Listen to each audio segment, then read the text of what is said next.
Ilang bayan sa Camarines Sur nagsuspindi na rin ang pasok sa paaralan. Kasama natin sa balita si Radyoman Kevin Alba ng RMN Naga. Suspendido na ang pasok sa paaralan sa ilang bayan sa probinsya ng Camarines Sur dahil na rin sa banta ng bagyong Ada sa rayong Bicol. Nauna na nagdeklara ng class suspension ang mga bayan ng Lagunoy, Tigawon, Coa, Caramoan, Tinambak, Sangay, Bula, Paaw, Puhi, Balatan, Pili, Ocampo at Calabanga. Ang ilang bayan naman katulad ng San Jose ay hapon lang walang pasok. Samantala sa Pamplona, nakadepende na umano sa school heads kung magsususpinde ng klase. Sa lungsod naman ng Naga, tuloy pa ang pasok mula sa grade 1 hanggang kolehiyo. Ayon na rin kay Mayor Lene Robredo. Ang desisyon na ito ng ilang bayan sa probinsya ay dahil na rin sa inaasahang malakas sa pag-ulan ngayong araw na posibleng umabot sa 50 to 100 mm.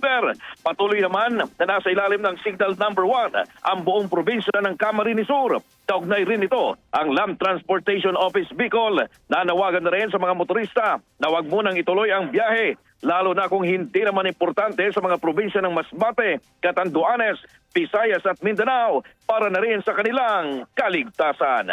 Mula dito sa RMN DWNX Naga, Radyoman Kevin Alba, Tatak, RMN! Radyoman Kevin, as we speak, kamusta ang lagay ng panahon dyan sa Naga? Yes, Radyoman Sander, sa ngayon, makulimlim na ang panahon dito sa lungsod ng Naga at ilang mga kalapit na bayan dito sa probinsya ng Camarines Sur. Pero yung inaasahan natin na pag-uulan, medyo hindi pa nagsisimula. Titingnan natin yan maya-maya lamang na tanghali kung ano na ang magiging diferensya sa sitwasyon ng panahon dito sa buong probinsya ng Camarines Sur. Radyoman Sander. Maraming salamat, Radyoman Kevin Alba. RMN Network News.